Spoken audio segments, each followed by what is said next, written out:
a quick tutorial on posture, what we want to think about, and the muscles we want to stretch and activate. So starting, when we think about posture, oftentimes our shoulders will shift forward and round out like so. And so we have this contraction of the muscles of the chest that kind of pull our shoulders down. And then all of this starts to become deactivated and just gets really sloppy.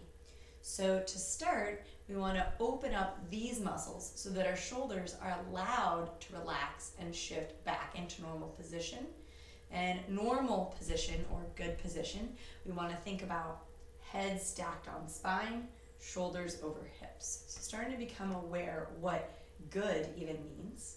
We can clasp the hands behind the back and start to open up the muscles across the chest, pulling the shoulders back and together. And sometimes the spine will want to do this, or it'll want to do this, keeping the spine straight, a little tuck of the tailbone as you lift the arms up. And you can start to observe the rise and fall of the chest with your breath. And as the chest opens up, you can continue to lift the arms up and off the back of the body as long as the spine stays in good shape. Nice. And once you start to release this, we want to continue to think about how we can activate the muscles of the back of the body. So a great way to do that is take a bend into the knees, leading with your pinky fingers, start to lift up. And then do this a couple times just to find some nice length in the back of the arms. And then lift up as high as you can, and imagine you're clapping up behind the back, really squeezing the muscles of the shoulder blades together. Imagine you're popping a grape. And again, we want to keep a flat back, so keeping the core engaged. And you could do, 10, 15 of these.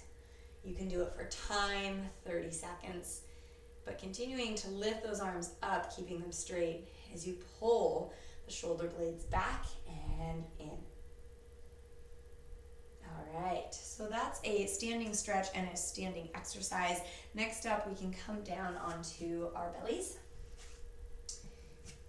and start to press the hands into the floor right outside the shoulders.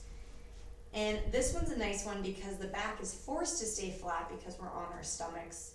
And so imagine that the elbows are two arrows. We want them pointing straight back behind us. We can hover the hands off the floor, squeeze those elbows in, and release. Lift them up and release. Again, really finding that engagement between the shoulder blades. And you can rest your head on the floor even if you want, or just keep the gaze down at the floor. And I'd say do about 10 of these, and then you can start to lift the hands and really work into it, pulsing up, up, keeping those elbows drawn into the midline of the body. So I'd say 10 lifts and 10 pulses.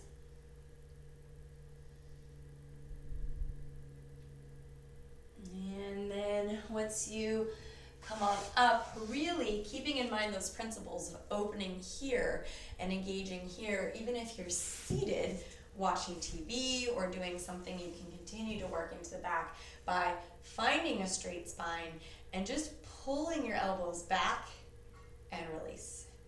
Squeeze and release. And you can even do this with small weights if you want, but it doesn't really matter. Just think about engaging those muscles like you're holding a pencil between your shoulder blades. So you've got that nice stretch, and you can even do that stretch seated of opening the chest, drawing the shoulders together.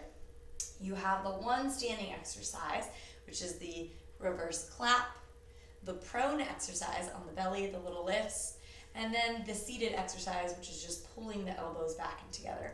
And essentially, all of these exercises are doing the same thing. You can just practice them in different contexts. I hope that helps.